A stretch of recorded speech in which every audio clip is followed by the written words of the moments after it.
Alabama, a state whose very flag is the universal sign for no, absolutely not, under no circumstances.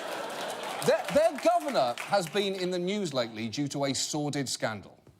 Alabama Governor Robert Bentley under fire, but refusing to resign after being accused of an affair with one of his top aides, Rebecca Mason. The allegations surfaced after sexually explicit recordings of him became public. I stand behind you, and I put my arms around you, and I put my hands on your breast, and I put my hands on you, and pull you in real close. I love that too. Oh, he says that like an 8th grader trying to convince the boys' locker room he's had sex. And then I stood behind her and I put my hands on her boobs and we were done. Then she yelled, "Hooray, you're the best person at sex!" It happened. It happened. We did sex, y'all. Now, while Bentley denies a physical affair, there have nevertheless been moves to impeach him, including charges that in the course of the affair, he unlawfully used state property. And there's one particular piece of property that, according to someone who heard the Bentley tapes, might have been involved.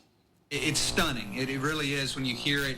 Governor Bentley describing encounters with Mrs. Mason. At one point made the comment that if we're going to do this again, you know, we're going to have to lock the door and we're going to have to move Wanda's desk farther away from the door, Wanda being his executive assistant, whose office is just right off of the governor's office.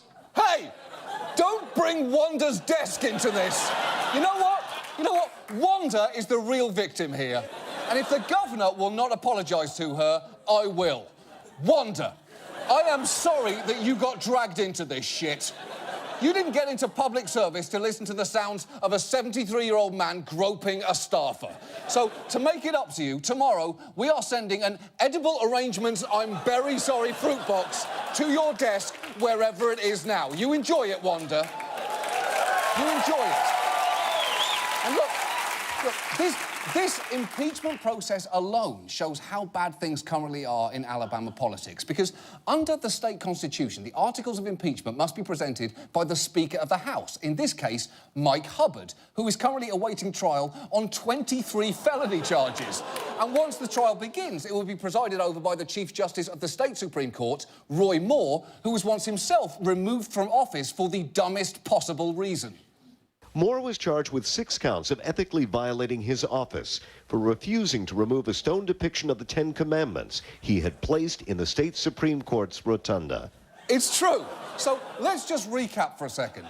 The Speaker of the House, who is currently facing felony charges, will present the articles of impeachment to the governor, accused of a sex scandal, and the whole thing will be presided over by the Chief Justice, who was once removed from office for ethics violations. This is either a grave insult to the state of Alabama or the most Alabama thing that state has ever done.